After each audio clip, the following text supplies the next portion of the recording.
All right. Well, we are streaming also.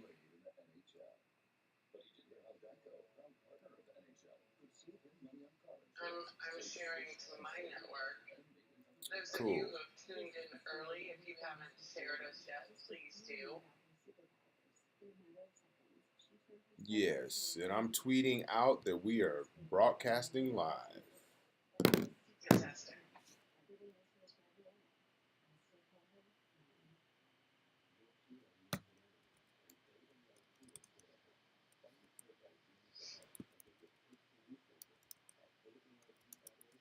Dennis Romero, good morning. Thanks for joining us. Yes, thank all of you. Okay, I just tweeted as well from our page that we are rolling. Okay, we're going to be going live in about 45 seconds, everyone.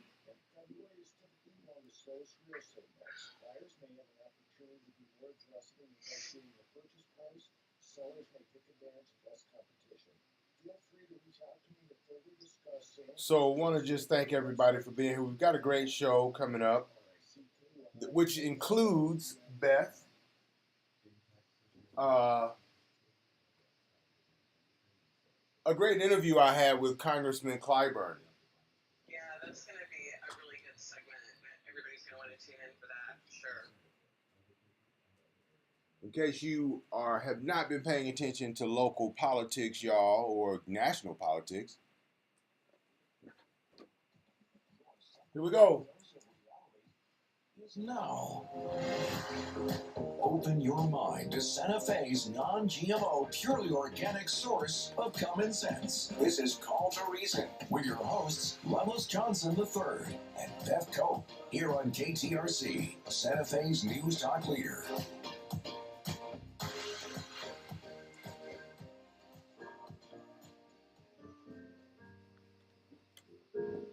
Here we go, y'all. Hit that share button if you haven't already, please.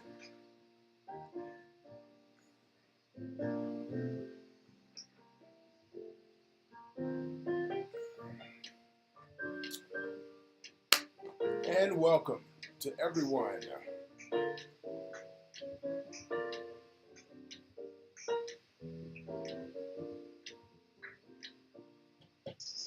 I wish I knew how it would feel to be free.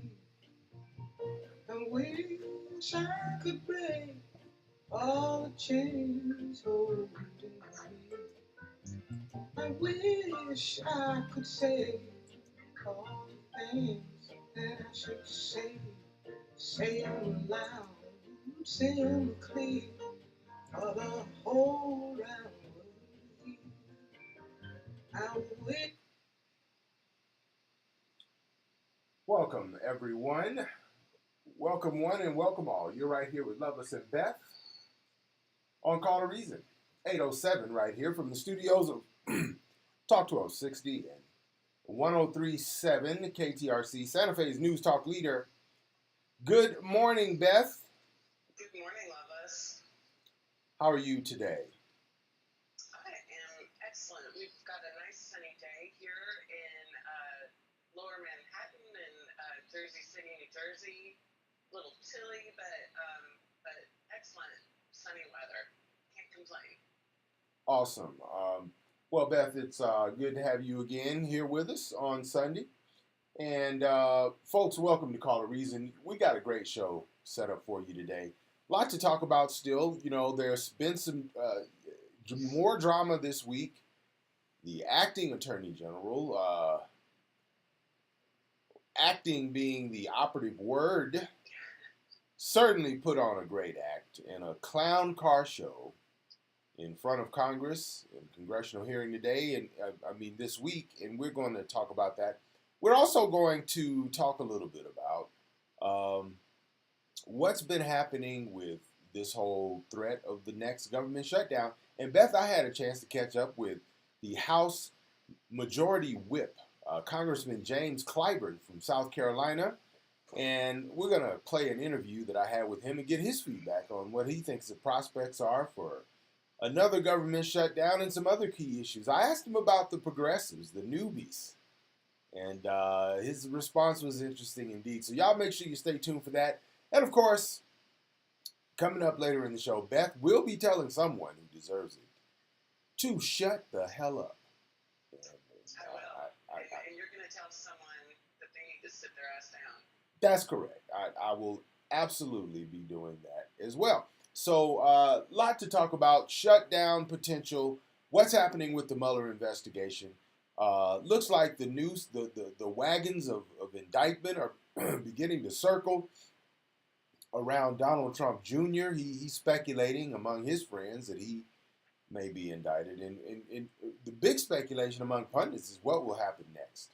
And of course, Beth, we've got a mess, and I mean a mess, to unpack in Virginia to figure out what in the hell has been going on over there. Right there. That's what's known as a cluster, you know what? Yes, that's FUBAR is how the military says that. And Virginia, FUBAR. And yeah, folks, we're going to talk about that too. So make sure you stay here with us on Call to Reason. Beth, I got a call over the weekend from one of our common sense conservatives, James Gagliano. Oh, wow. CNN law enforcement analyst. He's doing great, just hopping around, being a good son, helping get his dad transition to his new home. And James wanted me to let every one of you know that he's going to be with us 2 weeks from today. That's excellent. And he could not be more excited. CNN law enforcement analyst, retired FBI agent, and my good high school buddy, James Gagliano, one of our common sense conservatives, will be joining us in 2 weeks. So we want to make sure that you all stay tuned and stay with us and be here for that, because it will be a lively interview. We got a lot of who may or may not be going to jails to talk about with James Gagliano. He spent 25 years in the FBI. And I just can't wait to get his feedback on what would be happening now, Beth, if J. Edgar Hoover were still head of the FBI. Like, would Trump and all his Republican cult sycophants in Congress be wilding out just crazy talk against the FBI if J. Edgar Hoover were still in charge? We're going to ask him that, so y'all make sure you're here for that as well. Beth and I are going to go ahead and take a short break because we've got a lot to jump into today. This is going to be a day of fun, I believe, right here on Call to Reason. And I don't think you want to change the channel. You probably want to stay tuned right here to Talk 1260 and 103.7 KTRC, Santa Fe's News Talk Leader. Let me remind everyone on the radio while we have a minute that if you want to see Beth and I, you can certainly watch the live streams of this radio broadcast on Instagram, YouTube, Twitter, and Facebook. And all you got to do is search our social media. Find us on Facebook. You can join our group, Call to Reason Reality Talk Radio, and you'll be immediately given access to this great programming that's happening on the radio right now. And we hope to see you there. You can find our page as well, Call to Reason. Call the number 2 Reason at Call to Reason on Facebook. Can't miss us. Do the same on Instagram as well, at Call to Reason. Cannot miss us. And you cannot miss us on Twitter, Loveless and Beth, at Loveless, the letter N, Beth, at Loveless and Beth on Twitter. And we hope to see you there on YouTube as well.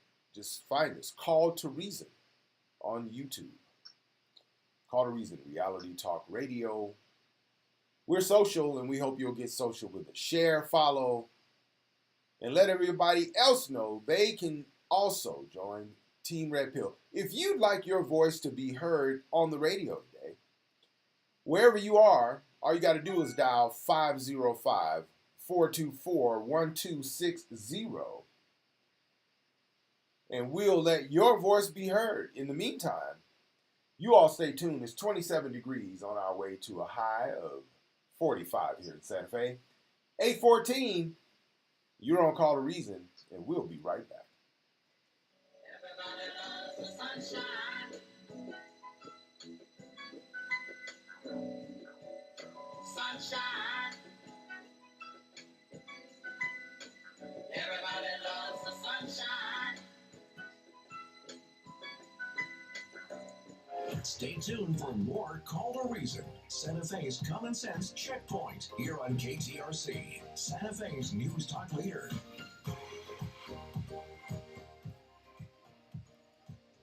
Well, Beth, it looks like we're off to a smooth start. Thank you, Heidi, for being here on Instagram, our number one Instagram fan. Home of the 100% trade back. But Karina is here too. Bargains built for locals is our bottom line. Karina Sephora. Hi, this is Isaiah from Legacy Pond, inviting everyone. Atlanta, Georgia, tuning in. Our good friend James Washington is watching us on Facebook. And Tana Battis says, good morning. Good morning, Tana. Thank you so much for joining us.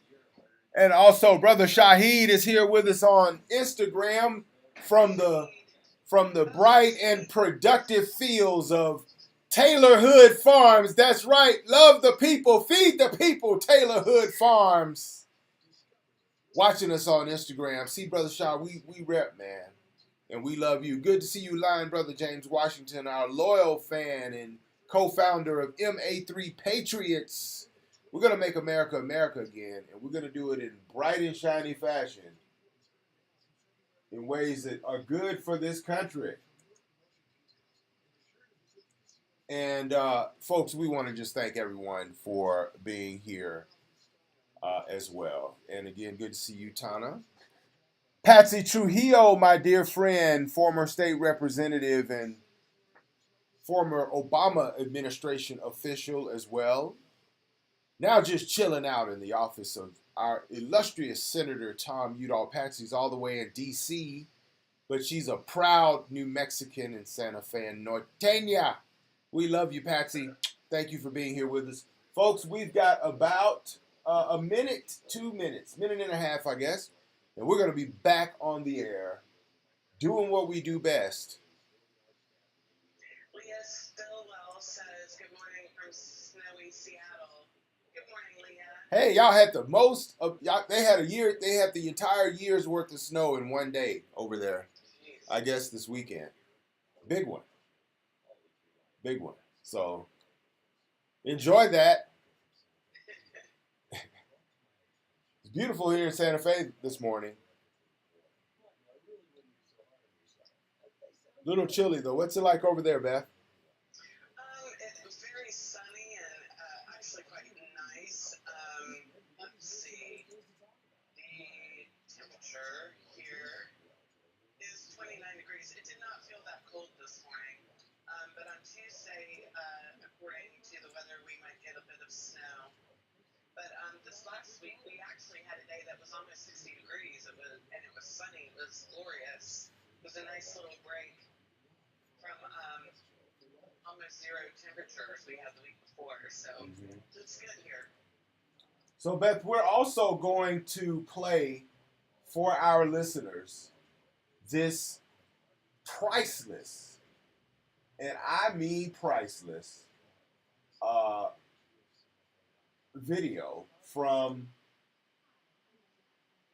Alexandra AOC. Okay. AOC slam dunked their ass. She slam dunked them with millennial logic. See, the millennials, they know how to do stuff. And they know how to make points in ways that old folks wouldn't have considered, but they're brilliant. I can't wait to play this as well. So we're going to be starting back in about 10 seconds, everybody. Here we go. SantaFe.com is the proven resource you can count on to find something great to do in Santa Fe. Now Back to Call to Reason, your dose of common sense and reality radio, with your hosts Beth Cope and Loveless Johnson III on KTRC, Santa Fe's News Talk leader.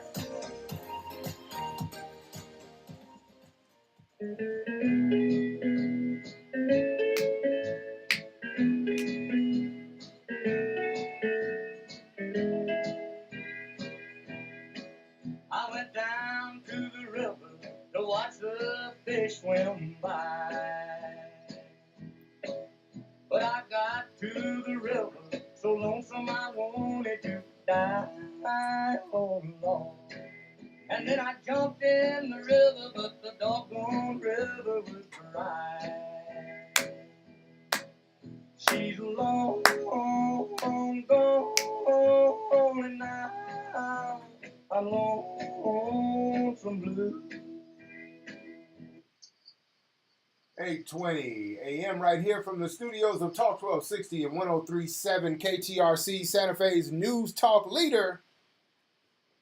I'm here with Beth on Call to Reason, and we are rocking little Hank Williams this morning because we just, sometimes we feel a little blues, and we both pretty country, so you never know. Listen, Beth, I thought that what happened, say that again, Beth? I said we're a little bit country and a little bit rock and roll, to quote Donnie and Marie Osmond. That's correct. That's us, Donnie and Marie. Yeah, that's yeah. You hit that one on the head. Wow.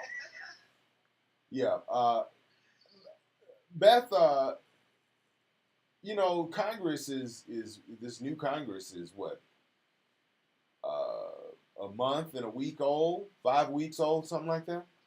Right. And now, you know, but these new Democrats, some of these progressives, the ones that hit the ground bright-eyed and bushy-tailed, they are not wasting any time using very clever interrogation, very clever question tactics. They've taken congressional questioning to a whole nother level and made some great points for that we all should let marinate as best we can. But I thanks to you, and I heard it, but Alexandria Ocasio-Cortez just delivered a real beaut this week that was I just couldn't get enough of. Has gone it's been completely viral, viewed over 2 million times. We might have hit 3 million by this point. It was 2 million yesterday. She served up this narrative like little dumplings that were bite-sized, yummy morsels that anybody could consume and repeat. And there's a reason why the more senior, seasoned folks in Congress tap into her to give them advice about using Twitter. There's a reason why she's on that financial services committee, because her campaign was dedicated to lifting up people out of poverty and working class poverty back to middle class status again. And I think that they were really smart to do it. And what pleases me is that I do not see them trying to quiet her down or stifle her. They really are letting her speak for her generation and speak for the people on the side of the party who are sick and tired of status quo, business as usual. And if we get beyond the fact that she's what she refers to as democratic socialist, but let's think about like the three areas where she really is concentrating on, which is healthcare for all, doing something about climate change, and some accountability for campaign finance reform. All of the things that she is promoting, that she is pushing. Oh, and holding billionaires more accountable to pay their fair share of taxes. These are not radical ideas, Loveless. Statistic, poll after poll shows that somewhere between 60 and 70% of all people in the United States feel strongly about this. What makes people in the middle uncomfortable is the shift of the majority of Americans who say, hell yeah, I want to have healthcare the way Europeans do, and to not have my pre-existing condition now debated after I've had that covered for several years now. These are not radical ideas anymore. They weren't ever radical because we've had industrialized nations who have figured this out already and who are striving better than our country is, especially right now. So I know it makes some folks queasy, but yeah, I think that the Democratic Party is right to to showcase her voice, and it's the right thing for her to speak for people who cannot speak for themselves. That's how people feel. And this videotape that we're going to play the audio for later really illustrates how she's able to talk about something like campaign finance reform, which makes most people their eyes glaze over whenever they see hearings and things about this. And she really just delivers the message in a clear way where people are just like, yep, that's unfair, and it's BS. Big time, Beth. And yeah, we're going to go ahead and play a clip. I'm going to go ahead and play you a clip from Alexandria Ocasio-Cortez. In a congressional hearing, she wanted to make a point about how egregious these campaign finance laws are and how desperately what a desperate imperative it is for us to change them and do something that makes sense and it represents equity for the process in American people. Y'all check out what she had to say. I thought this was brilliant. Her approach was just amazing. And this is what we can expect now in the new governing in Congress. Yeah, absolutely. Y'all check it out. Let's play a lightning round game. I'm going to be the bad guy, which I'm sure half the room would agree with anyway. And I want to get away with as much bad things as possible, ideally to enrich myself and advance my interests, even if that means putting my interests ahead of the American people. I have enlisted all of you as my co-conspirators, so you're going to help me legally get away with all of this. So, Mrs. Hobart Flynn, I want to run. If I want to run a campaign that is entirely funded by corporate political action committees, is there anything that legally prevents me from doing that? No.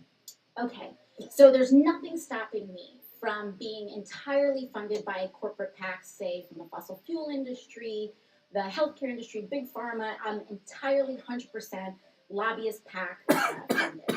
Okay, so let's say I'm a really, really bad guy, and let's say I have some skeletons in my closet that I need to cover up so that I can get elected. Mr. Smith, is it true that you wrote this article, this opinion piece for the Washington Post entitled, "These payments to women were unseemly, that doesn't mean they were illegal"? Well, I can't see the piece, but I wrote a piece under that headline in the Post, so I assume that's right. Okay, great. So, green light for hush money. I can do all sorts of terrible things. It's totally legal right now for me to pay people off. And that is considered speech. That money is considered speech. So, I use my special interest dark money funded campaign to pay off folks that I need to pay off and get elected. So, now I'm elected, now I'm in. I've got the power to draft, lobby, and shape the laws that govern the United States of America. Fabulous. Now, is there any hard limit that I have, perhaps Mrs. Hobart Flynn, is there any hard limit that I have in terms of what legislation I'm allowed to touch? Are there any limits on the laws that I can write or influence, especially if I'm based on the special interest funds that I accepted to finance my campaign and get me elected in the first place? There's no limit. So there's none. So I can be totally funded by oil and gas. I can be totally funded by Big Pharma. Come in, write Big Pharma laws, and there's no limits to that whatsoever. That's right. Okay, so awesome. Now, Mr. Mirabani, the last thing I want to do is get rich with as little work possible. That's really what I'm trying to do as the bad guy, right? So is there anything preventing me from holding stocks, say, in an oil or gas company, and then writing laws to deregulate that industry and cause, that could potentially cause the stock value to soar and accrue a lot of money in that time. You could do that. So I could do that. I could do that now with the way our current laws are set up. Yes? Yes. Okay, great. Is it possible that any elements of this story apply to our current government and our current public servants right now? Yes. Yes. So we have a system that is fundamentally broken. We have these influences existing in this body, which means that these influences are here in this committee shaping the questions that are being asked of you all right now. Would you say that that's correct, Mr. Marabani or Mr. Sheldon? Yes. All right, so one last thing, Mr. Schaub. In relation to congressional oversight that we have, the limits that are placed on me as a congresswoman, compared to the executive branch and compared to, say, the President of the United States, would you say that Congress has the same sort of standard of accountability? Is there more teeth in that regulation in Congress on the president, or would you say it's about even, or more so on the federal? In terms of laws that apply to the president, Mm-hmm. yeah, there's just almost no laws at all that apply to the president. So I'm being held, and every person in this body is being held to a higher ethical standard than the President of the United States. That's right, because there are some ethics committee rules that apply to you. And it's already super legal, as we've seen, for me to be a pretty bad guy. So it's even easier for the President of the United States to be one, I would assume. That's right. Thank you very much. Whoa. Whoa. Whoa. Whoa. She's right, though, y'all, and we need to pay attention. This is what we call accountability, and this is why it's important for us to elect people who have the courage to make sure that we get folks singing this song who deserve it. We're going to take us a short break right here on Call the Reason. You're on Talk 1260 and 103.7 KTRC, Santa Fe's News Talk Leader. Stay tuned. Loveless and Beth, we'll be right back. That's the sound of the men working on the chain gang. That's the sound of the men working on the chain gang. All day long they're saying, good. Good. Stay tuned for more Call the Reason, Santa Fe's Common Sense Checkpoint, here on KTRC, Santa Fe's News Talk Leader.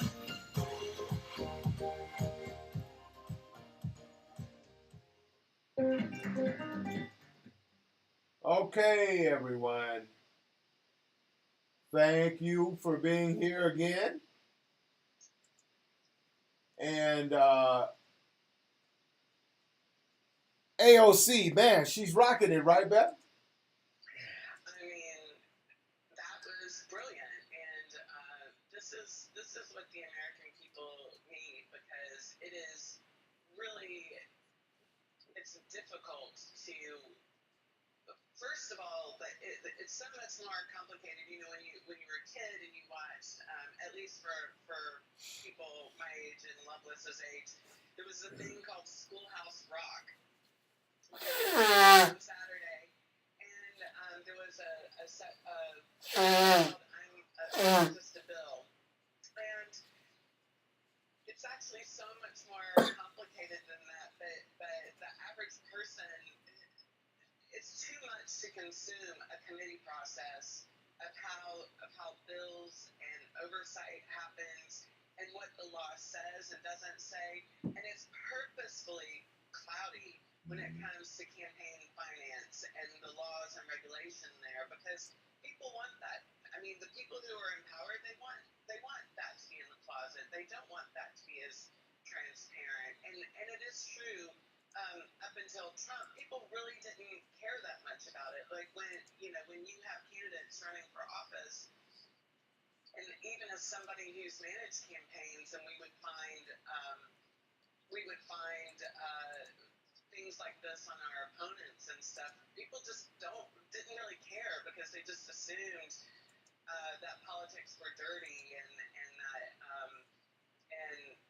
that's what it was all about anyway. So why should anyone care? We stop care, and all citizens should hold their elected officials accountable. And I feel like what AOC is doing is making it easier for citizens to hold their elected officials accountable because she's making the process transparent. She's exposing the part of the process that is so blatantly corrupt, and she's giving the talking points to the American people to help them hold their elected officials accountable.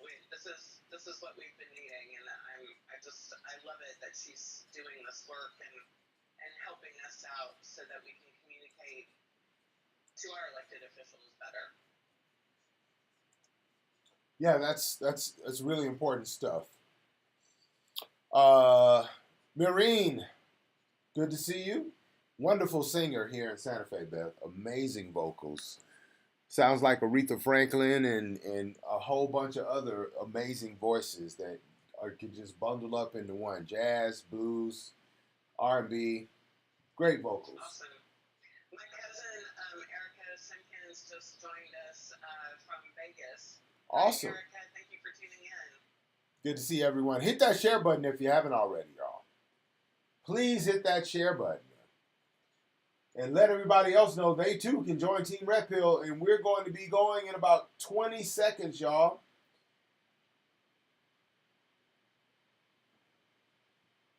Maureen says thanks for the shout out.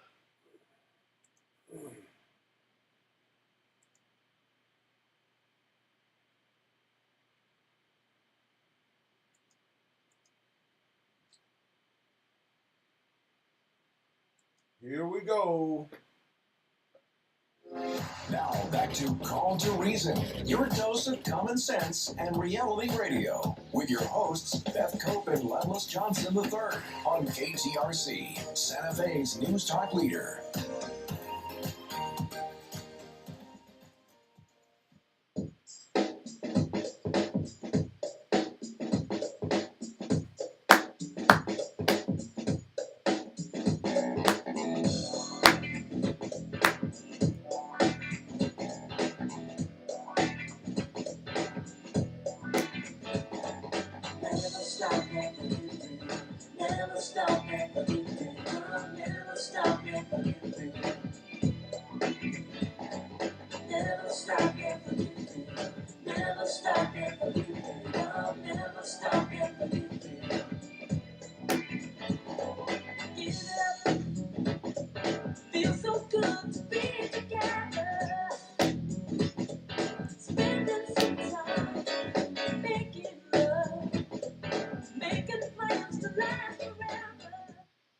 Welcome back to Call to Reason, everybody. You're right here with Loveless and Beth at Talk 1260 and 103.7 KTRC, Santa Fe's news talk leader. 505-424-1260. If you'd like to have your voice be heard today, please feel free to call in and we'll get you in. It's 27 degrees on our way to a high of 45 here in Santa Fe. It looks beautiful where you are, too, in New York City, Beth. In the New Jersey City, Jersey area. It's inching up to 30 degrees, but it's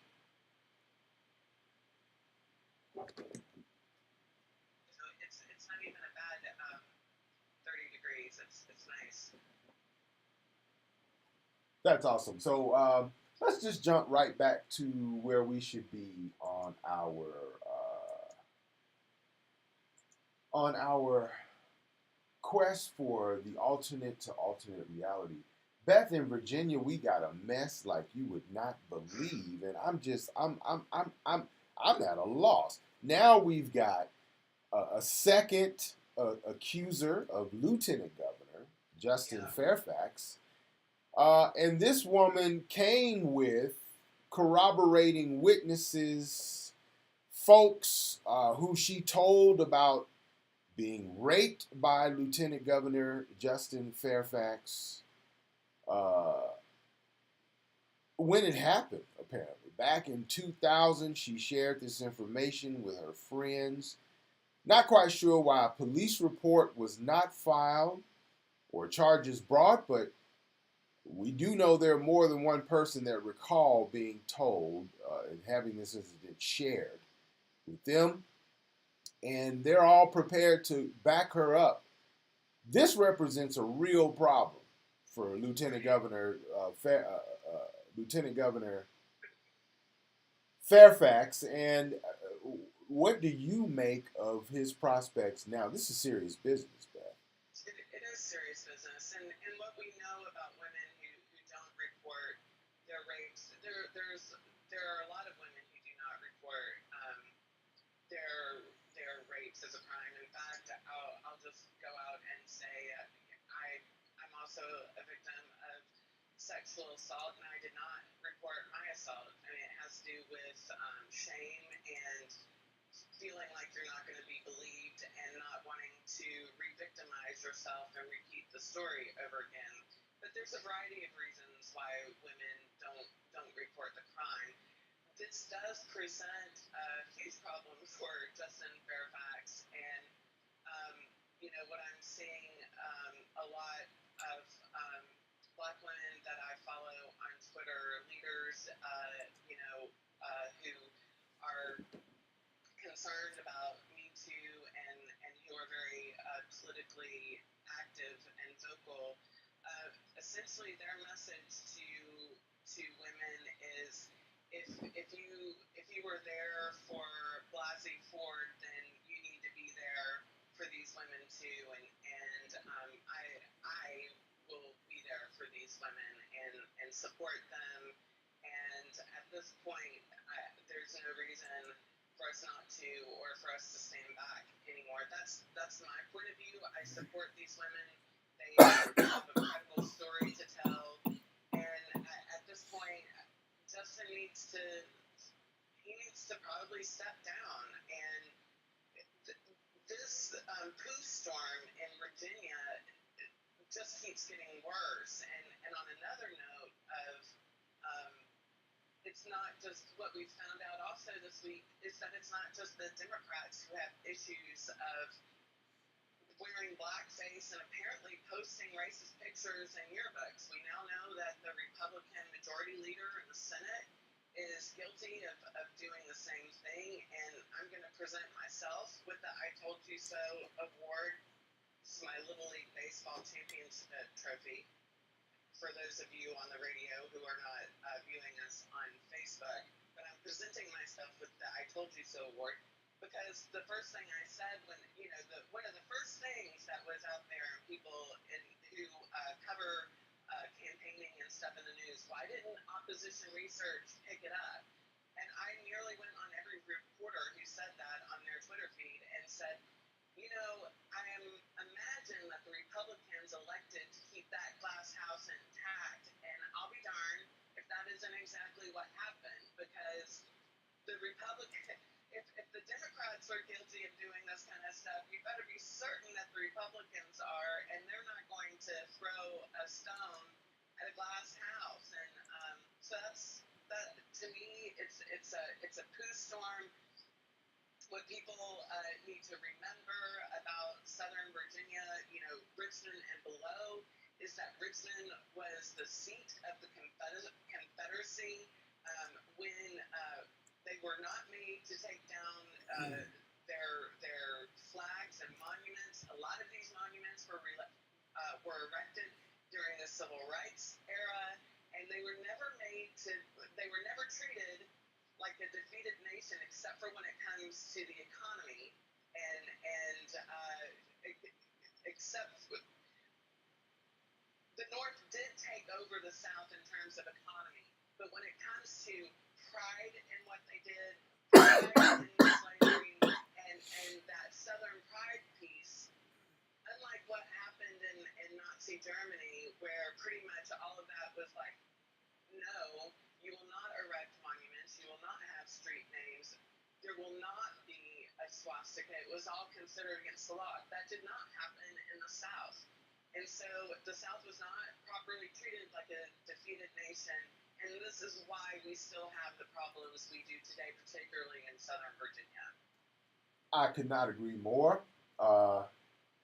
We're going to have to take another break. Great points, though, Beth. And, you know, Virginia's a mess. And as we do know, a third of Trump voters, new poll come out, say that they believe that blackface is okay for white people to do.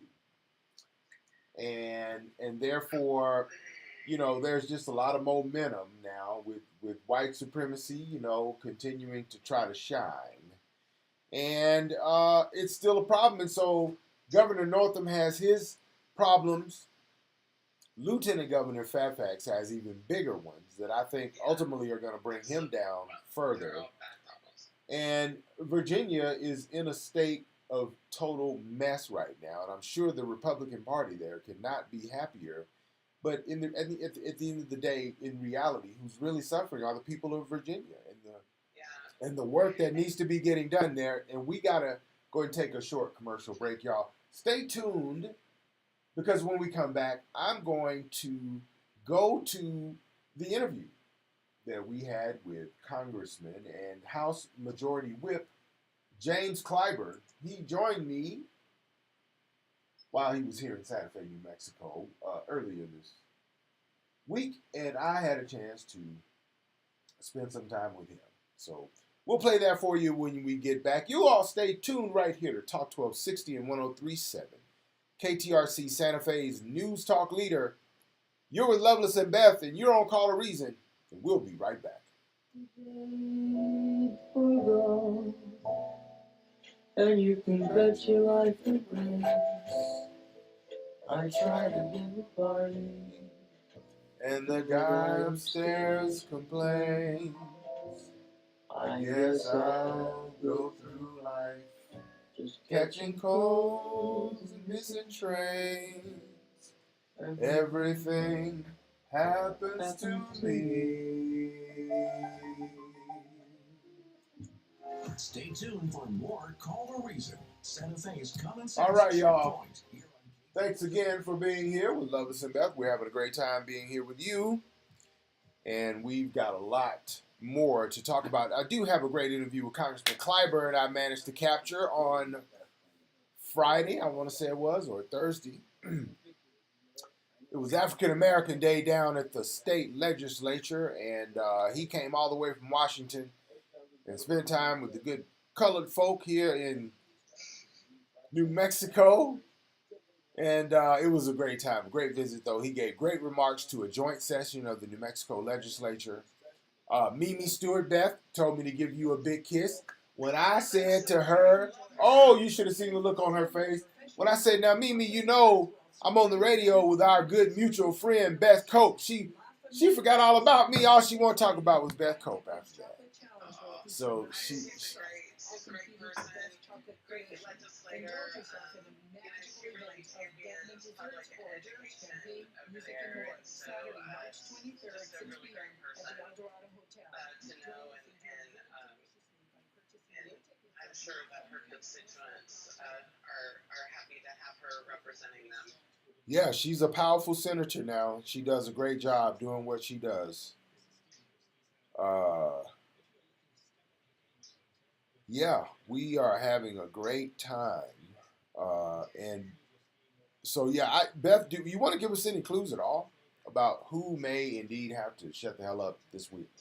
Well, I'm still on my media rampage, and if you turned into Thursday, you'll probably have some idea, but it just so happens to be the person that follows us on KTRC at noon, so that'll be awkward, but whatever. Okay. We're not scared. I ain't scared. I ain't scared either. Thank everyone again for being here with us. Please hit the share button if you haven't already. We certainly are trying to continue to grow our Team Red Pill audience, and the more you all share, the more folks hear about this. And we appreciate everything you do to help us get the word out. We're going to go straight to our interview with Congressman Clyburn after the break. So make sure you hit that share button now because we all should want to hear what one of the most powerful people in Congress has to say about some of the most critical issues that we're facing today. It was a great interview, and I was, I attended a press conference, Beth, that he did as well. And I got some nice questions in as part of the press pool. So I'm getting my chops ready in case I get the call to go into the big leagues and I end up in the daily briefing room at the White House. You know, I'm rehearsing. Yes, I'm rehearsing. I'm getting it together. But no, Congressman Clyburn, he was a true gentleman and very gracious. Gave me an exclusive beyond the press conference. I was the only reporter that got a chance to get questions in on camera outside the press conference. So very honored that he gave us a shot and gave Call to Reason a little shine. So I can't wait to play this for y'all. We'll be back in about 45 seconds, y'all. We'll be back on and ready to roll. So y'all stay tuned. If you were to be invited to be part of the press pool in D.C., they actually have to have press events in order for you to do a job as a member of the press pool. Yeah, I mean the. When was the last time Sarah Sanders had a She's only had one. She's only had one this year, and you know they've turned the White House daily briefing into the White House quarterly briefing.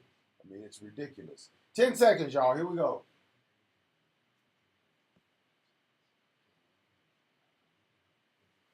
landconservancy.org. Now back to Call to Reason, your dose of common sense and reality radio, with your hosts Beth Cope and Loveless Johnson III on KTRC, Santa Fe's News Talk leader.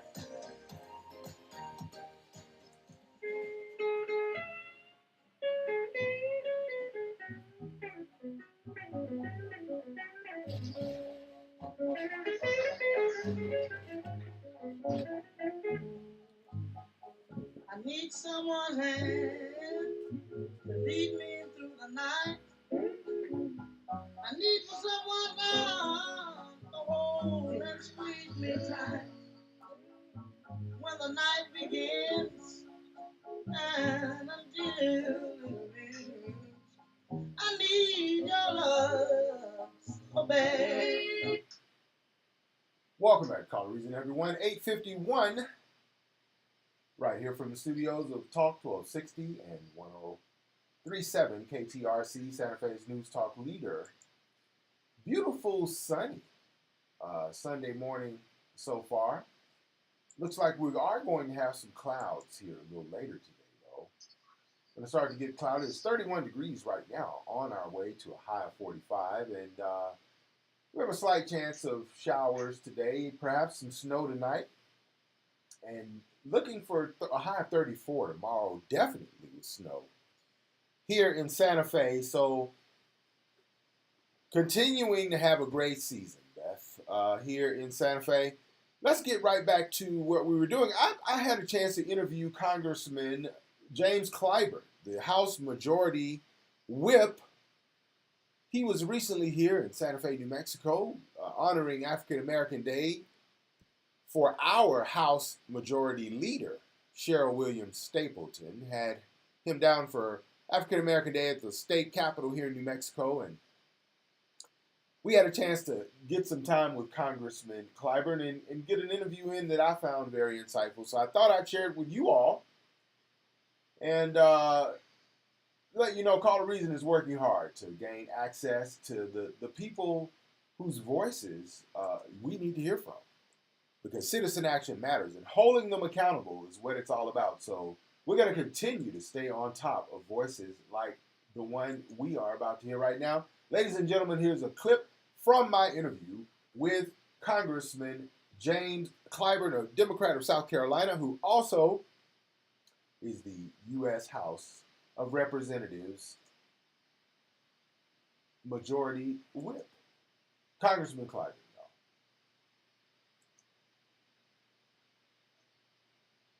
I'm here with Congressman James Clyburn. Congressman, Thank you so much for your time.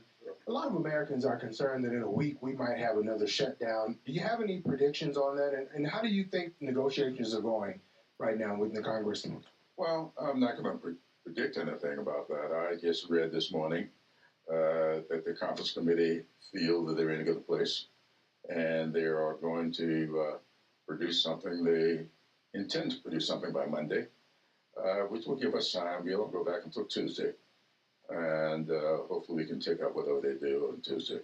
I have confidence that they'll come up with something.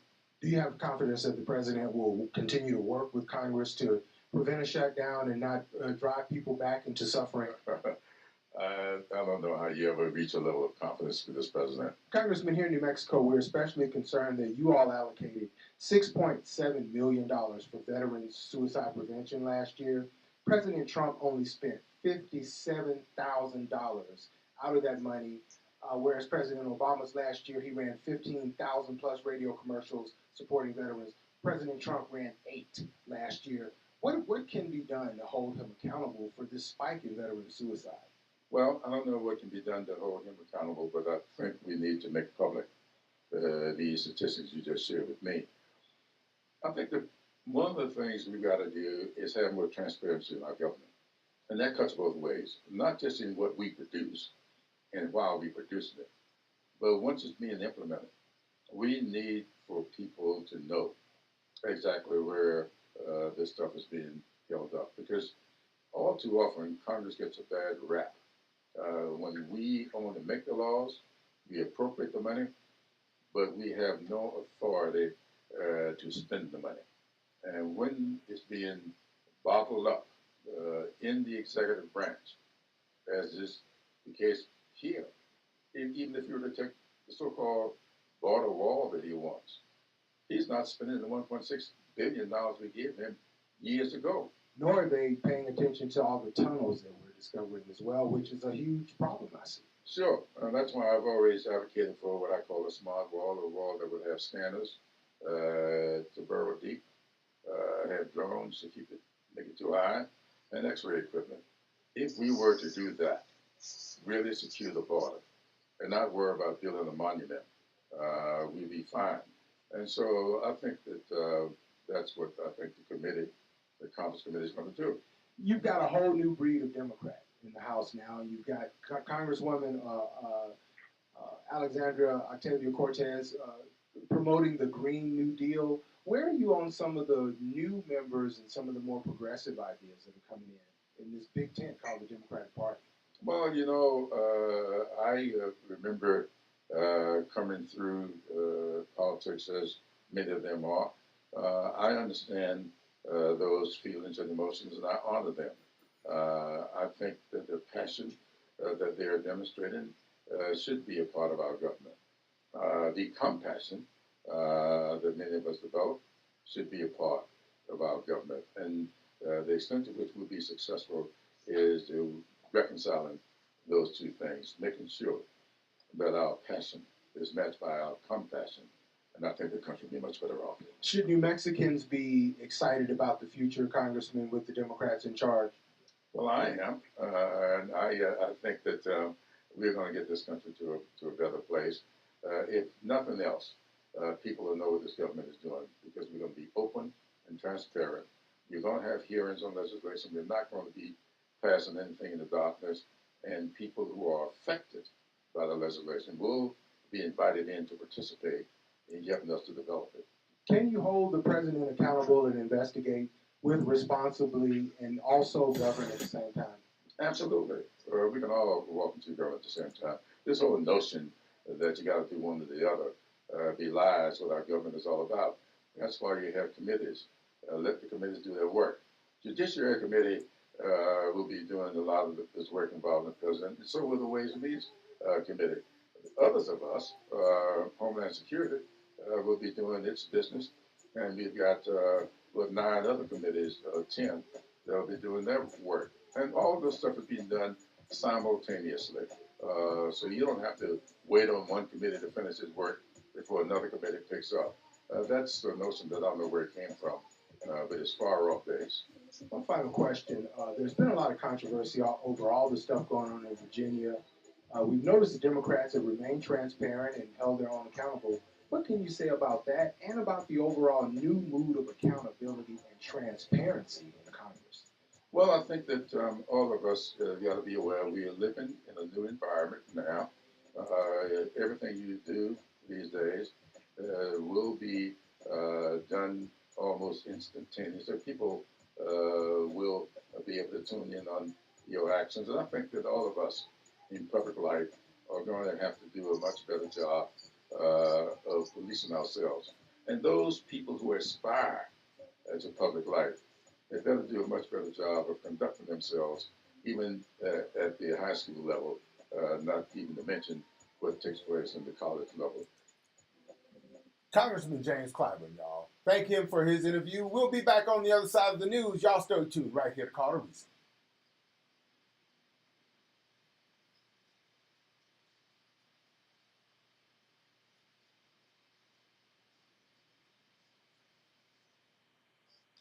.com. Digging out. I'm Christopher Cruz.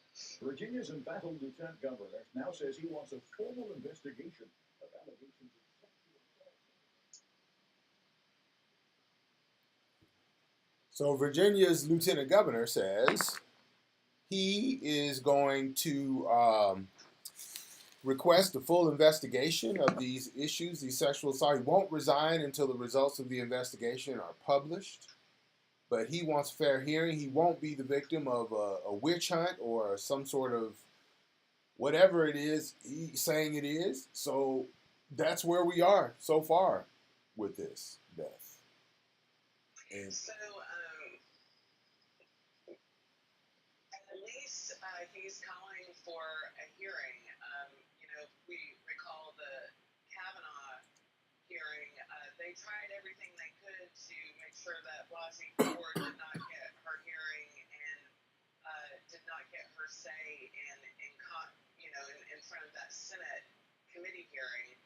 And so I think that calling for an investigation and I think that all of those things are appropriate. And I also believe that if you as a woman if you were supporting Blasey Ford, that you should afford these women who have come forward in the same manner, and that it is extremely important that we do not let blind party loyalty get in the way of justice, and regardless of where that investigation leads, that it's justice is more important than party right now, and I'm inclined to believe, and it's also been reported that these allegations are extremely credible, and so I'm with the women on this myself. right on. Having said that, what I find disgusting is the Republicans who called for Governor Northam to step down, and the same people who might be calling for the lieutenant governor to step down.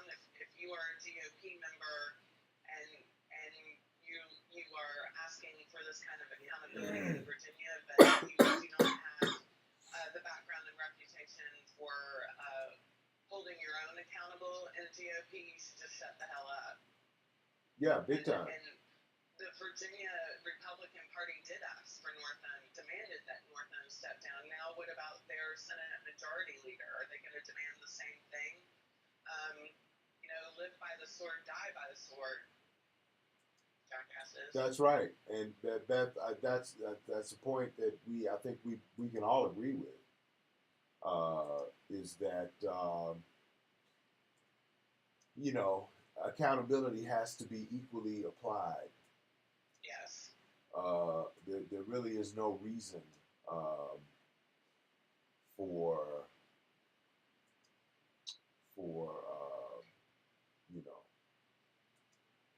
So what do you make of this? They're starting to dial in now on the family. With Don Jr.'s looking like he's anticipating an indictment. We learned that the Trump campaign has paid over $100,000 in legal fees for Jared Kushner. The latest campaign finance records show that the president's reelection campaign made 2 payments to a law firm representing Jared, and no one understands why the campaign would be paying legal fees to the tune of $100,000 for Jared Kushner. Beth, you and I both have run campaigns, not just been advisors to them. I mean, we both have some campaign pedigree. I don't recall needing a campaign to pay $100 and not even $10,000 in legal fees on my behalf because of something I did that required lawyering in a political campaign. Who needs $100,000 in legal fees for a campaign, right? So typically, you spend a tiny fraction of that as a candidate to keep your campaign in compliance with what little campaign oversight laws there are out there. So every campaign pays legal fees, but it's so that they can stay compliant with the rules and regulations of running for office, right? You're absolutely right that there's no precedent really that I've ever seen where you're spending an exorbitant amount of money in campaign funds to support legal fees to keep you from going to jail. Yeah. It's extraordinary. Extraordinary indeed. Okay, 10 seconds. Here's the thing too, Loveless. Why do Republicans want to pay for that? I have no idea. Here we go, y'all. Here we go. Your Sunday morning dose of reality is now. Open your mind to Santa Fe's non-GMO, purely organic source of common sense. This is Call to Reason with your hosts, Loveless Johnson III and Beth Cope, here on KTRC, Santa Fe's News Talk Leader.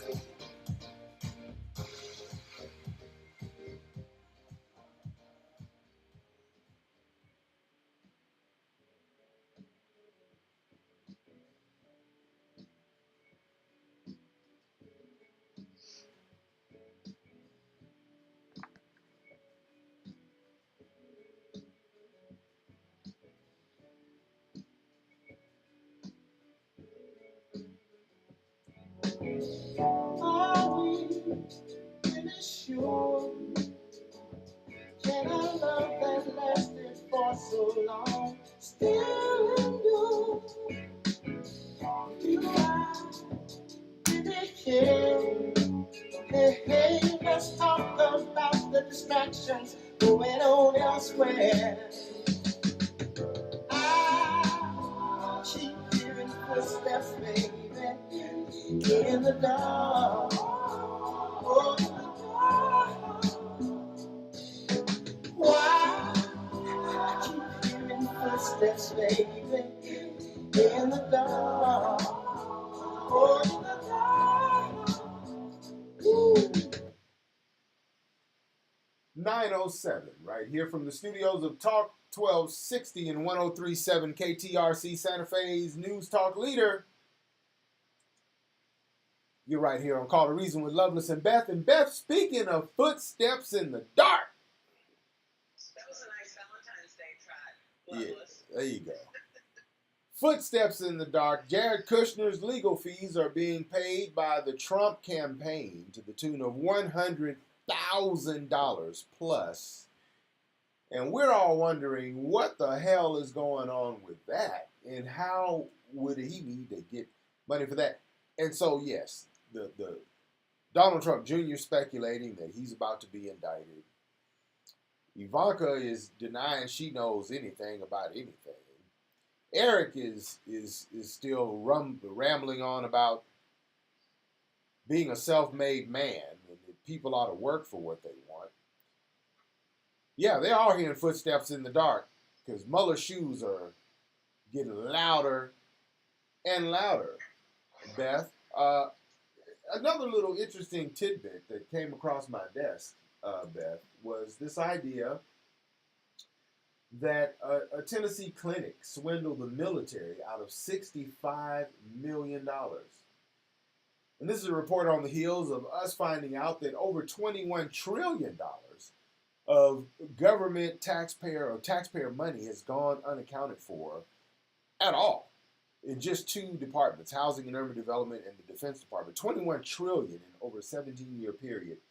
And here, 65 million, we do know where it went. It went to a fraudulent Tennessee clinic who swindled the military and veterans out of $65 million. Another little red pill reality check for you all that I think is dastardly. Now, Beth, we promised we were going to talk a little bit about what happened with Matt Whitaker and his testimony in front of the Congress. To say he was less than cooperative would be extraordinarily generous to him, wouldn't you say? I would say, and that slop sweat just does not stop whenever he has to talk for himself and to speak to accountability for on a variety of things.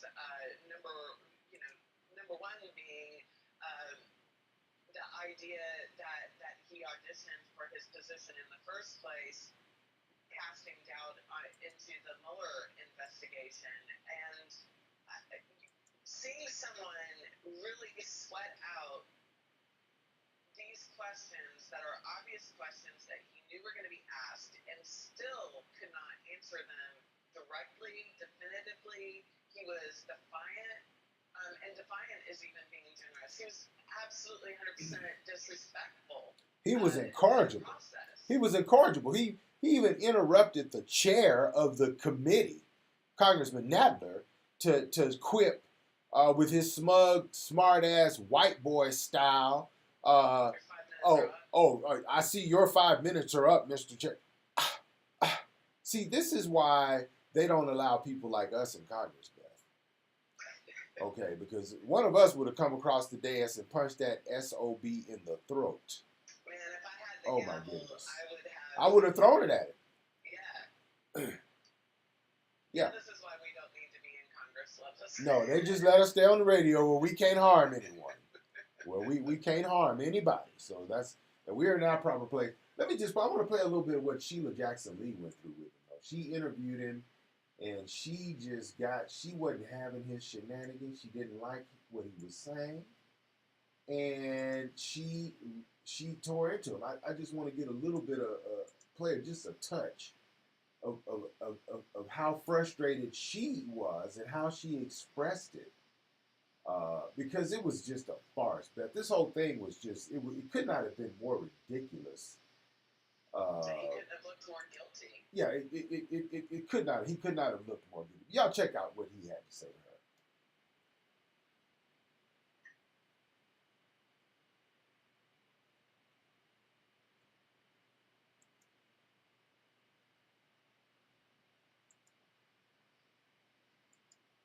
Mr. Attorney General, we're not joking here, and your humor is not acceptable.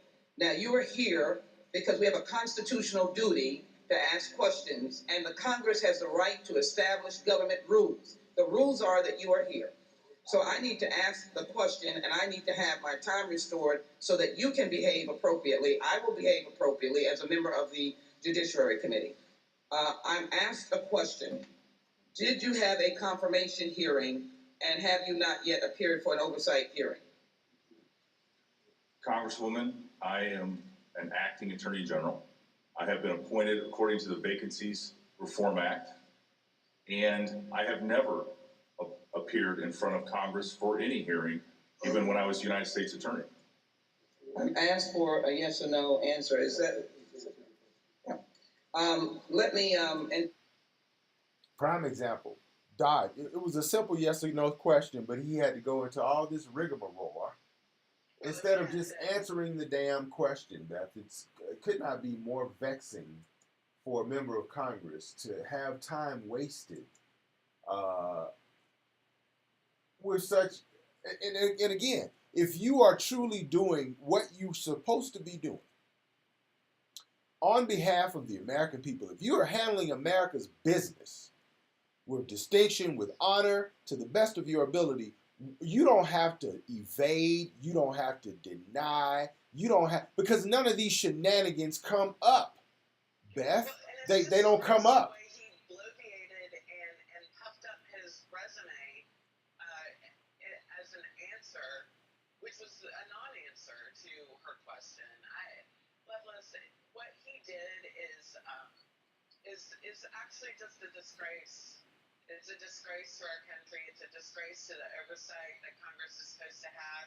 The American people largely voted to have this kind of oversight when they turned over the House of Representatives, in spite of it being gerrymandered out the wazoo. Like, the cards are stacked against Democrats to win back a majority in the House, and yet we did it. And not only did we do it, but we won overwhelmingly. And so I'm sorry, Matt Whitaker is going to have to sit his ass down and be held accountable as somebody who works for the United States of America.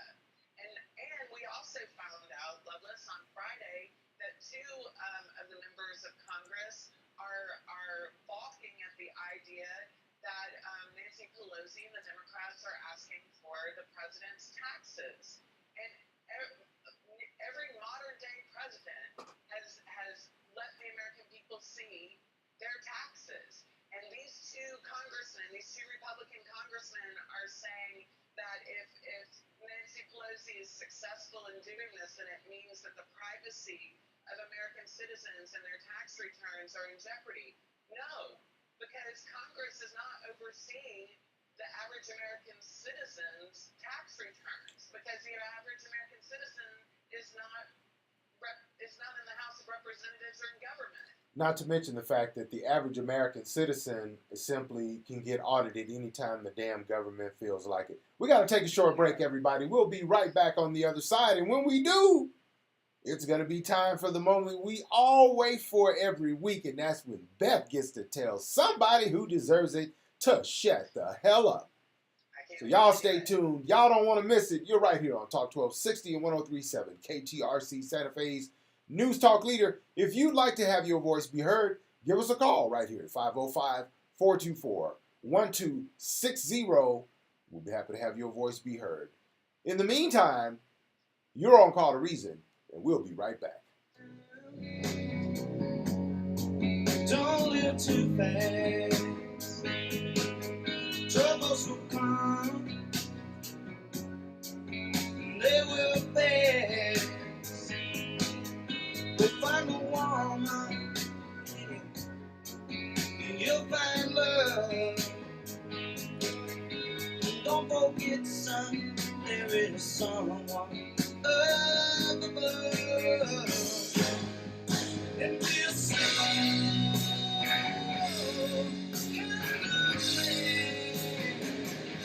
Stay tuned for more Call to Reason, Santa Fe's Common Sense Checkpoint, here on KTRC, Santa Fe's News Talk Leader.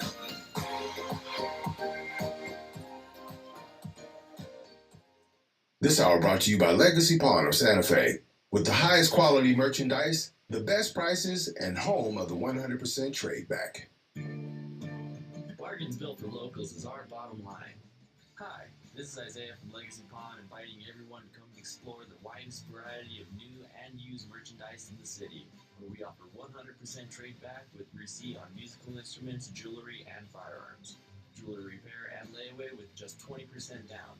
So before you spend your hard-earned cash on high-priced retail, come down to 3668 Cerritos Road and see the Legacy Pawn family. Pandora's is a store at the Vargas Center in San.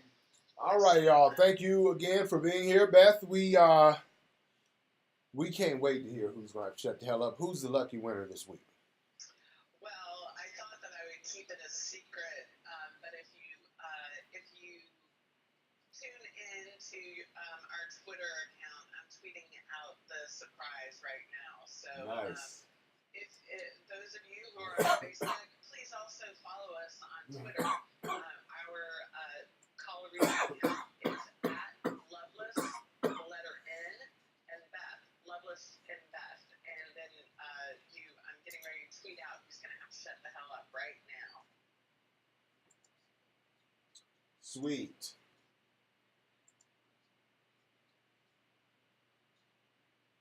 And do we have an idea who's going to have to sit their ass down?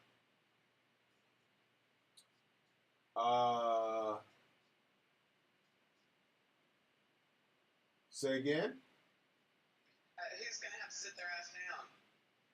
Oh, I'm still deciding. I've got. Really?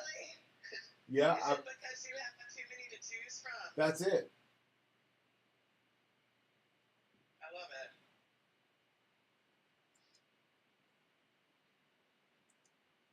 Do you have an idea of who it might be? Yes.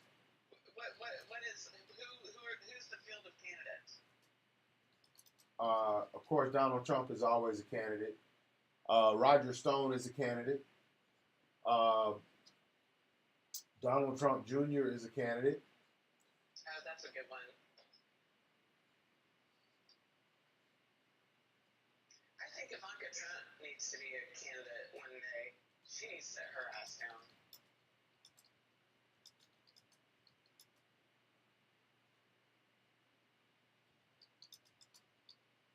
So yeah, apparently on Saturday Night Live they spoofed the Nancy Pelosi clapback from the State of the Union. So I'm gonna have to go back and watch that. I didn't get a chance to see it this morning before we went on air.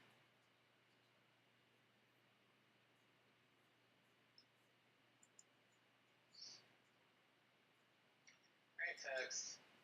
Okay, folks. Yep, we'll be back here now. Looks like in about 45 seconds or so.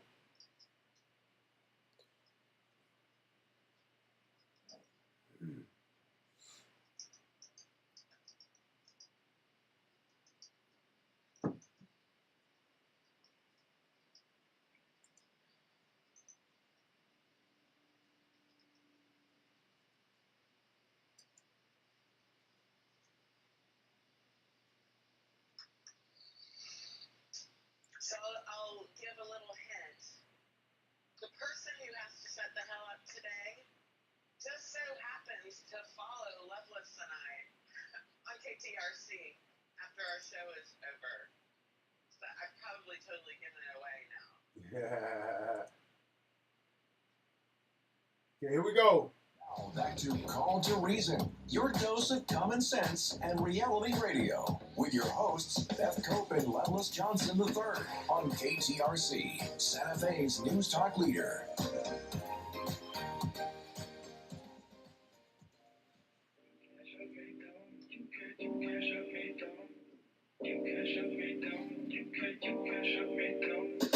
You can't shut me down. You can turn me off and I can't touch the ground. Riding so rough and you can't shut me down. You can't shut me down. You can't shut me down. You can't shut me down. You can't shut me down. You can turn me off and I can't touch the ground. Riding so rough and you can't shut me down. You can't shut me down. You can't shut me down. You can't shut me down. Probably you're missing me, but I can see I've got to be by myself. I'm gonna be back then, don't know what it is. I'm digging this, making less from content.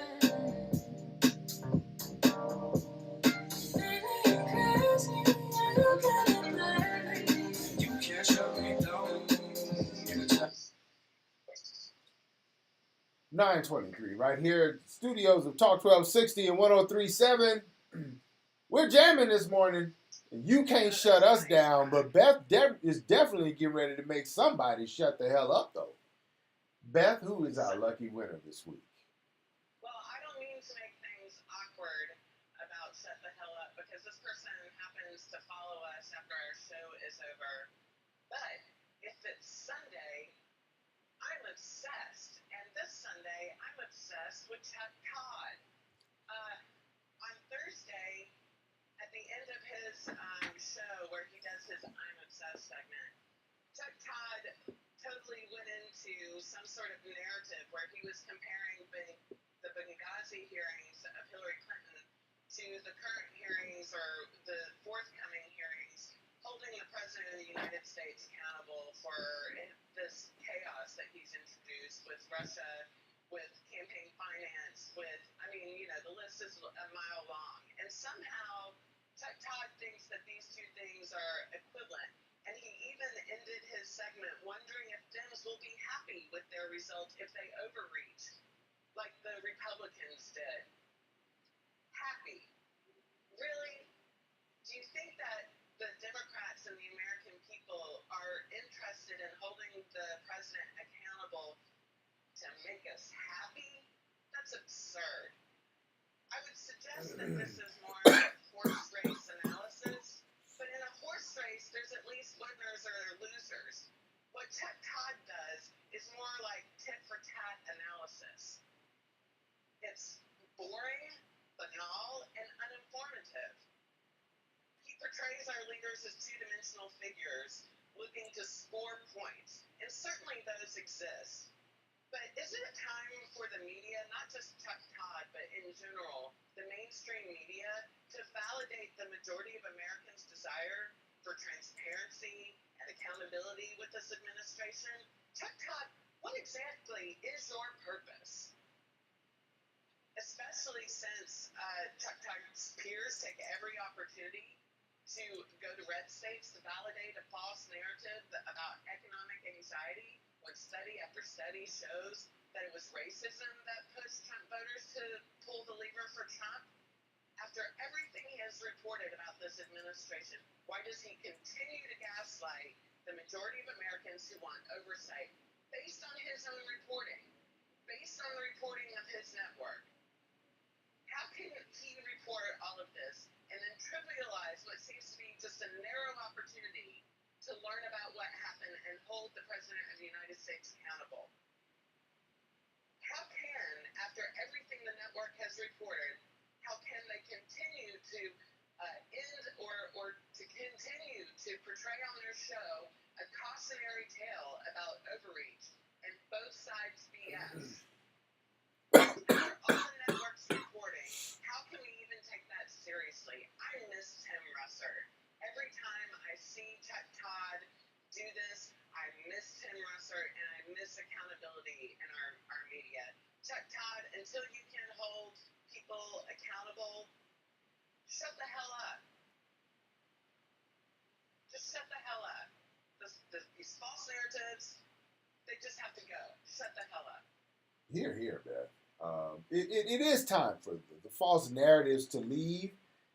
And so, Chuck Todd, I second Beth's motion and recommend, indeed, that you do shut the hell up. It's annoying to know that you have such an amazing platform, but you spend all your time squandering that with things that don't really make a difference. Yeah, it's tit-for-tat analysis. And, Loveless, there's been lots of discussion in the New York Times and among the Columbia School of Journalism about how the media, lots of cautionary tales about the media not making the same mistakes in 2020 that they made in 2016, and we're already seeing the mistakes. This tit-for-tat analysis, it has to stop.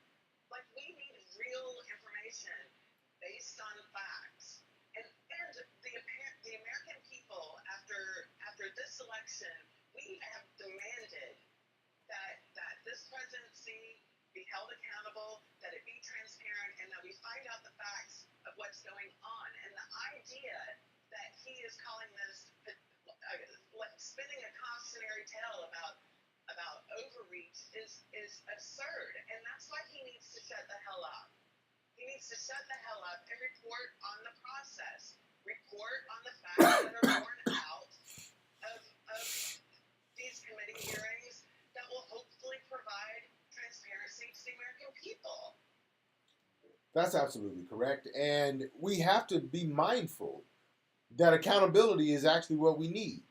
And speaking of accountability and the lack thereof, that's actually so egregious and just blatant, the White House is now coming up with the most egregiously ridiculous excuses for why they can't reunite these thousands and thousands and thousands of children they've separated from their parents. The latest excuse is that it would be, quote unquote, too traumatic to take the kids away from the permanency of their current life to restore the life they want with their parents.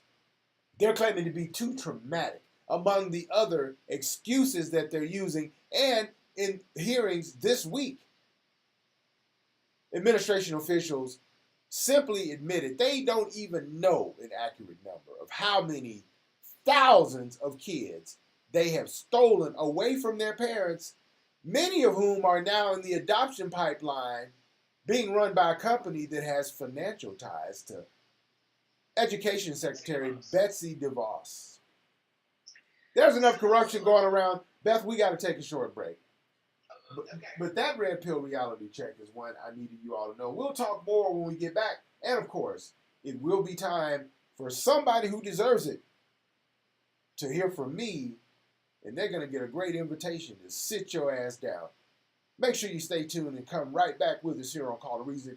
Beth and I are going to take a short break right here from the studios of Talk 1260 and 1037. KTRC Santa Fe's News Talk Leader. 9:30 here in Santa Fe. 34 degrees on our way to a high of 45. I'm so sorry, it's 36 degrees now on our way to a high of 45. And we'll be right back.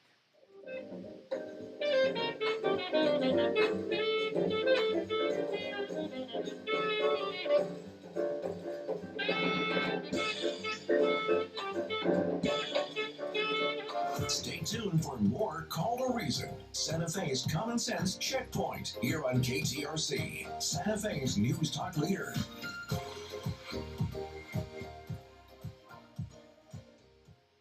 Hi, I'm David, Senior Consultant with Fix My Roof.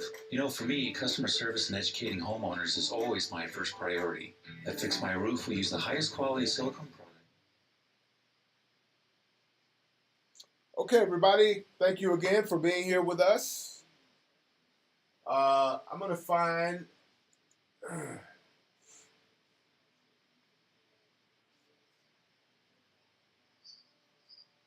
right person to tell to sit your ass down. I'm excited to hear it.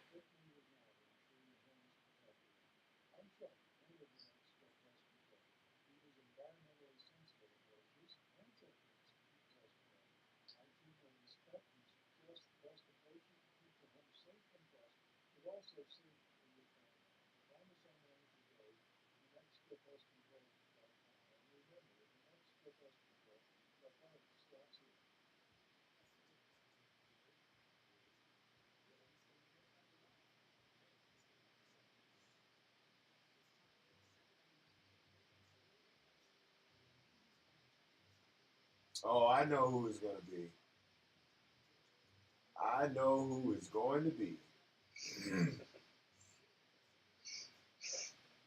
Yeah, I know exactly who it's going to be. I'm going to have two. Oh, that's good.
Our friend James Washington says it's all about the money. Crooked individuals go into politics to enrich themselves and their donors. That's 100% true. Yep. So true. Okay, I got two different sit your ass down recipients this week. One, I think we all would agree needs to sit his ass down, and it's just outrageous the way the Republican Party, because we never hear Democrats, and I'm saying the Republican Party because it's always their members who seem to be attacking and trying to bastardize our very Republican, the democracy therein, with their egregious behavior that circumvents and ignores and flaunts the rule of law and the ethics and decorum. It's pathetic, and the disrespect for the will and of the people is just unacceptable. And I'm determined that we're going as citizens, we're going to get rid of their ass. Beth, you got to plug that thing in now. That echo is not good, not going to work. Here we go. Your dose of common sense and reality radio with your hosts Beth Cope and Loveless Johnson III on KTRC, Santa Fe's news talk leader.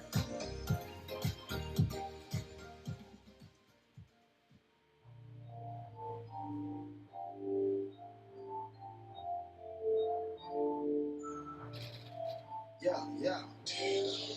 Whoa. Hold on. Come on. Walk it like I talk it. Walk it like I talk it. Walk it like I talk it.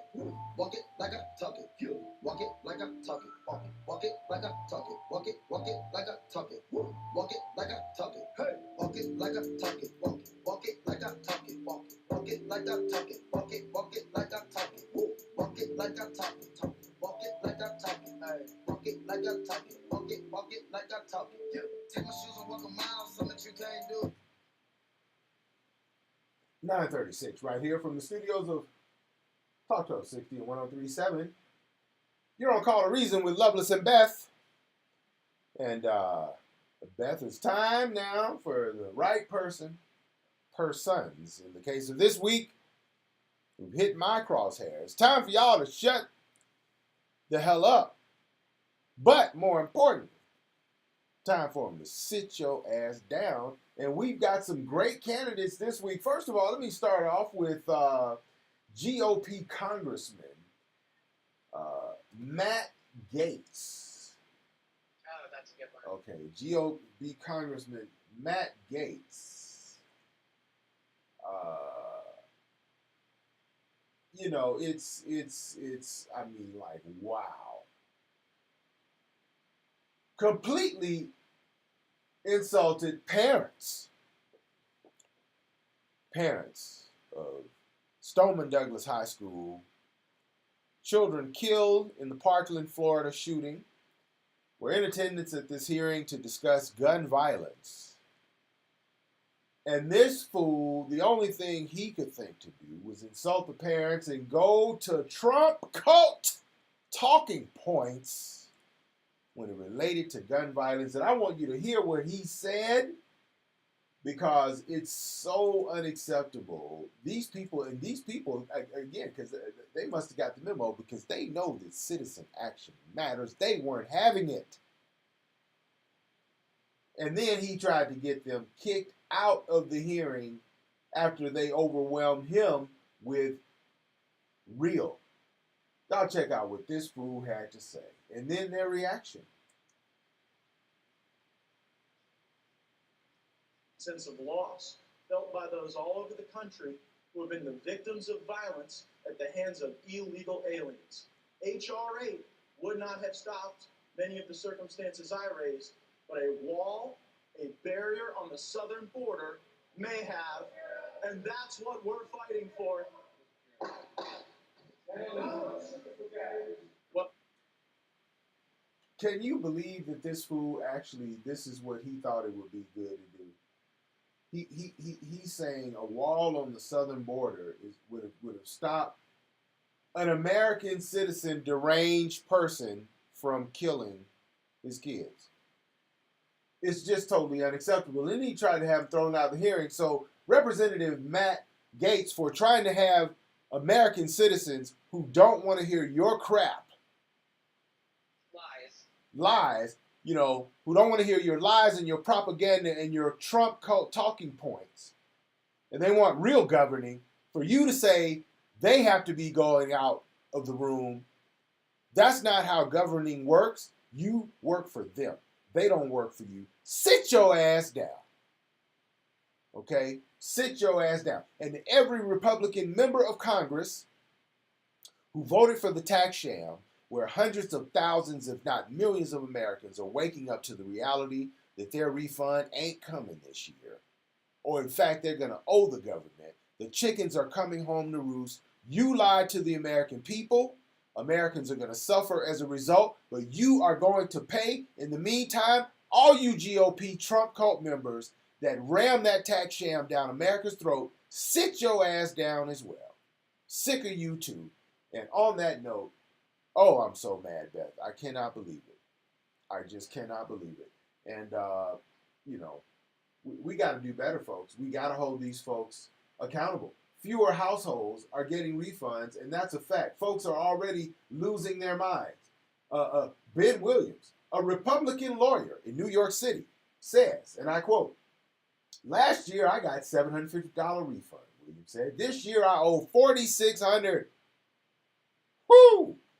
And Ben is not the only one, ladies and gentlemen. This is a real thing that's happening, and these chickens are going to come home to roost, and it's only going to be worse next year. This thing is progressive in its regressiveness on working families." Yeah, so Loveless, this Matt Gaetz, for those of you who are, I'm sure everyone is familiar with the father, Fred Gutenberg, who lost his daughter in that mass shooting at the high school in Florida. He was one of the ones that Matt Gaetz was trying to kick out of the room.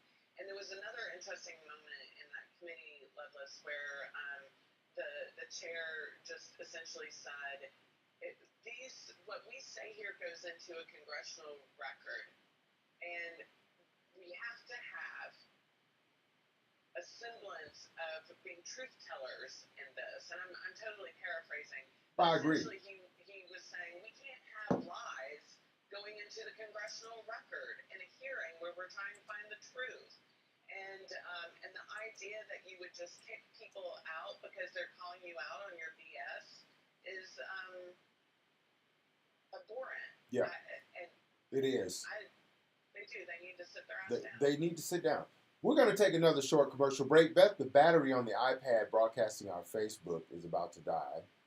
So you're going to have to call in after this. That's fine. And we'll keep you on this way during the commercial break. You all stay tuned. Beth's going to stay in with us on Facebook until the battery dies. But we don't have enough show left to swap around. I may try it during the commercial break, but we will take one. If you'd like your voice to be heard, please feel free to call us at 424-1260. 505-424-1260 is a way to get a hold of us and let your voice be heard today on Call to Reason. And you can also catch us on our social media. Of course, we're on Facebook, Twitter, Instagram, YouTube. All you got to do is look for Call to Reason. On Twitter, Loveless in Beth. Loveless, the letter in Beth.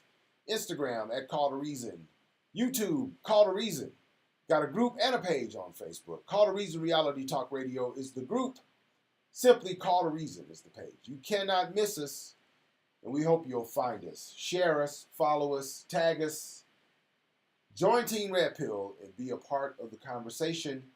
We're going to come back after this break with our winners and winners. And we're going to have time to even plug in a couple of Red Pill reality checks. Bring you up to speed on things the mainstream media is not letting you know about, but is vital for you to stay informed so you can be making the right decisions when it comes time to hold this government accountable again. You will have knowledge and strength as you go forward to make your voice heard on behalf of your family and the rest of the American people. You all stay tuned right here to Talk 1260 at 1037 KTRC. You're on Call to Reason, and we'll be right back.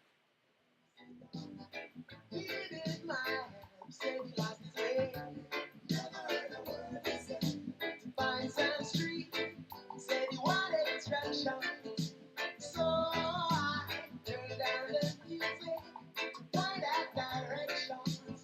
Guess what? Got jumped on, messed up my yesterday. Smashed and grabbed my radio, calling on detectives. Woo, woo. A criminal at large, smoking a big fat cigar in a fancy car, and thinking some superstar. Hey, life without music. I can't go, life without music. Stay tuned for more Call to Reason, Santa Fe's Common Sense Checkpoint, here on KTRC, Santa Fe's News Talk Leader.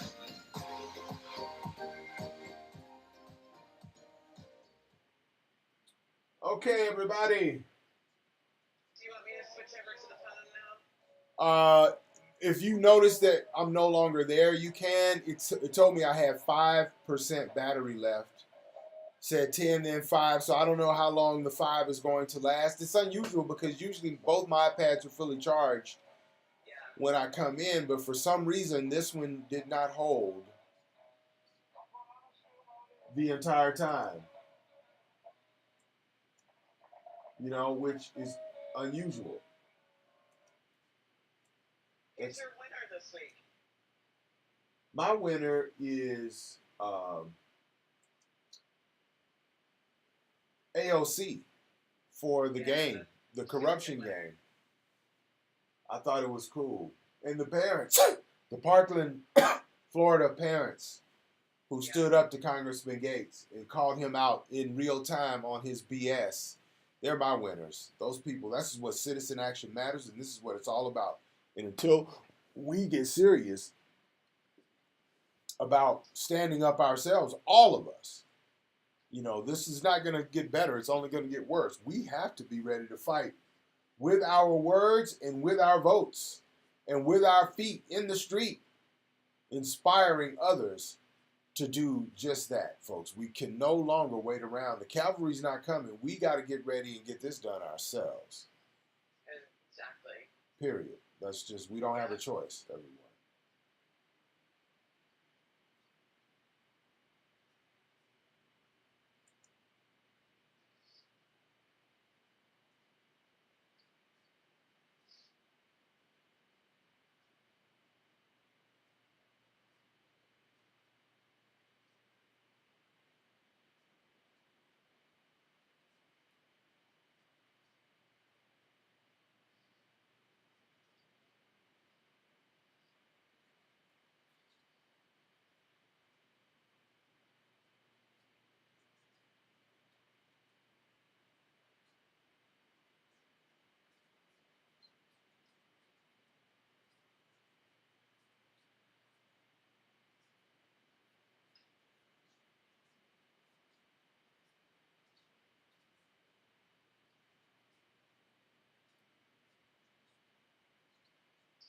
Can you hear in the background sometimes the fairy blowing their horn before they depart from the platform? It's like, and I'm like, oh my gosh.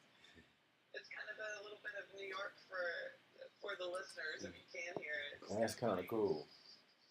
Yeah, and just behind me, this is the Snow Museum, but it was the train station where the people from Ellis Island would come once they were processed. And it's from here that immigrants went all over the United States to make their homes and their futures. So it's kind of cool to have that as my view. Cool. Man, I'm having a bad allergy attack today. What I have no idea what's out right now. It's like the middle of I know, but whatever it is, it's killing me. A lot of folks have been dealing with it, though. Yeah. Yeah, seems like. All right, we've got about 20 seconds, y'all. Here we go. For the final segment, taking it down the stretch, everyone. If you want, just let me do my winner first, and then that way if I get cut off, it won't be a big deal. Okay. But then call if you do get cut off, because I want to wrap the show with you.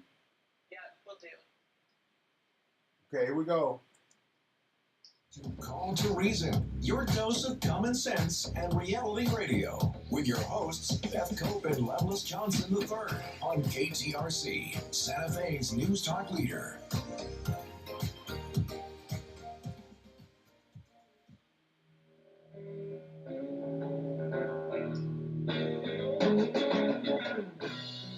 Hey, John, where you going with that gun of yours?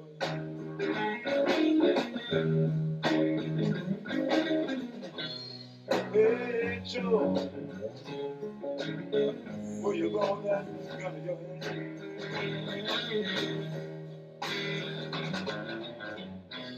I'm going out and show my lady. You know, I gotta mess around with another man.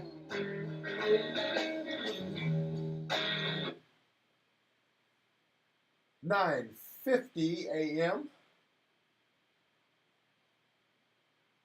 from studios of Talk 1260 and 1037 KTRC, Santa Fe's News Talk leader.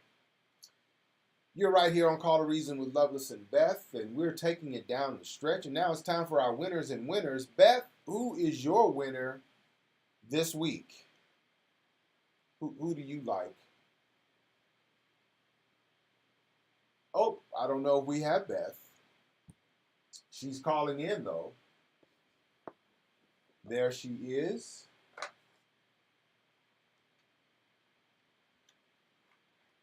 Beth, who are your winners this week?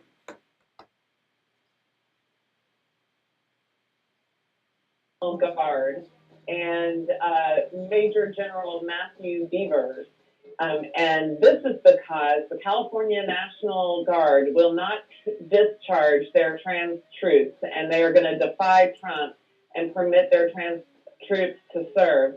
According to an article by Zach Stafford from The Advocate on Thursday, one of the highest-ranking officers in the California National Guard told lawmakers on Tuesday that the state will not discharge transgender soldiers from its ranks, even as President Trump's administration makes strides in doing so. Quote, as long as you fight, we don't care what gender you identify as, said the Major General. Nobody's going to kick you out, he said. So the Major General Matthew Beavers and the California National Guard are my winners of the week. That's pretty cool, Beth. I have a totally different kind of winner. It's actually two winners the guys who stood up, the parents, the Parkland, Florida, Stoneman Douglas High School parents who stood in the face of Congressman Matt Gaetz as he was delivering more Trump cult propaganda, citing a wall as the only feasible solution to mass shootings by American homegrown terrorists. You see, folks, we keep saying citizen action matters, and these guys stood up in real time and said, no, no, no, no, no, no, no, no propaganda today. No propaganda today. Today we're going to deal with reality. And no, sir, your propaganda will not be accepted as normal for the record on this day. Yeah, Beth. That's the kind of citizen action that holds the government accountable, that truly matters. And therefore, those parents are indeed my winners. this week, along with all the rest of you who are sick and tired of being sick and tired and are determined to get up and get out and do something yourself as well. Indeed, indeed. Beth, you want to cover a couple of red pill reality checks before we get out of here?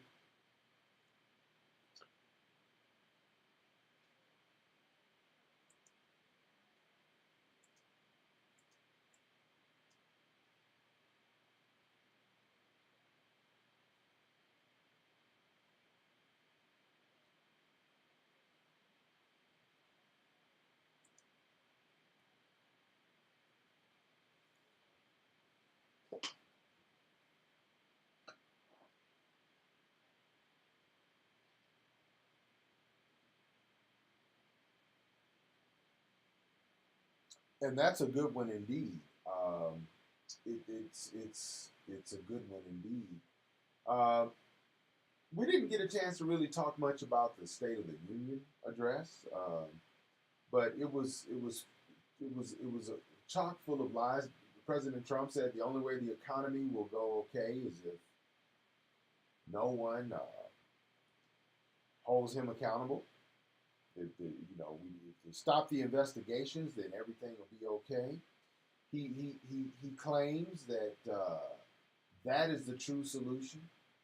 Another red pill reality check is that in Virginia, speaking of Virginia, it's already a mess over there, but we learned that in Virginia, conservative women have derailed the Equal Rights Amendment once again in the state of Virginia. Women coming to the aid of the misogynists who do not want women to have equal rights.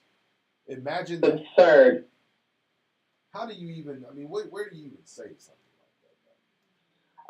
Let's just start calling those women traitors to women.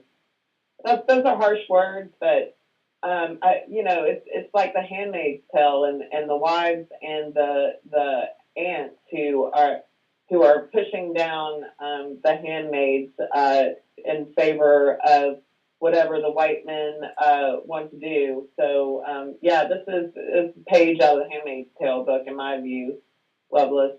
I've got another red pill reality check. How about this Jeff Bezos calling out the National Enquirer and saying, no, you may not blackmail me into submission. And he took the step to expose them. And now we learn that the National Enquirer is the subject of several investigations. Apparently they've got that vault full of catch and kill stories involving politicians, celebrities, and it'll be interesting to see if the American people get to peek inside of that vault as a result of these investigations. But, I'm not really favorable about the idea of, an oligarch like Jeff Bezos having control over the Washington Post, one of the premier newspapers of the United States of America, but it's in light of something that is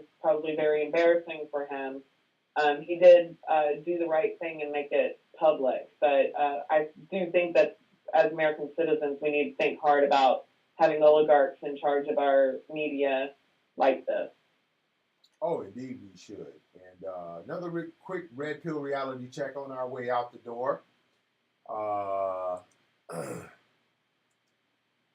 In Utah, voters voted last November to expand Medicaid.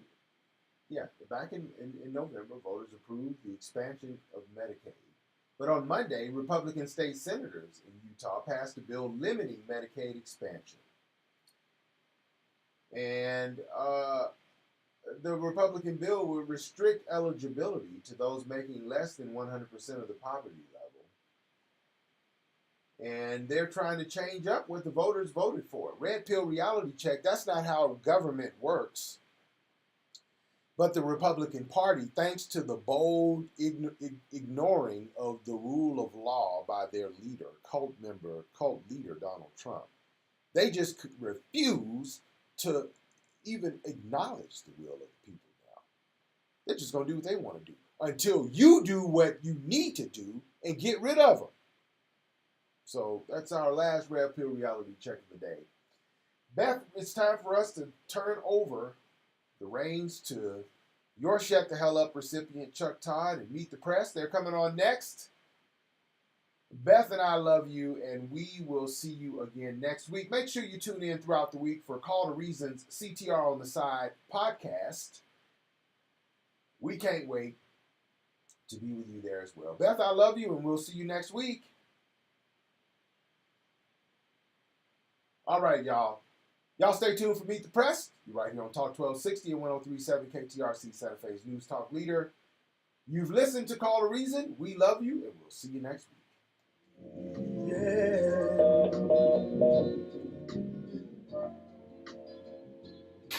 You're listening to Talk 1260 KTRC AM at 1037 K279 CX FM Santa Fe and streaming live at santafe.com. This Sunday, the Democratic divide.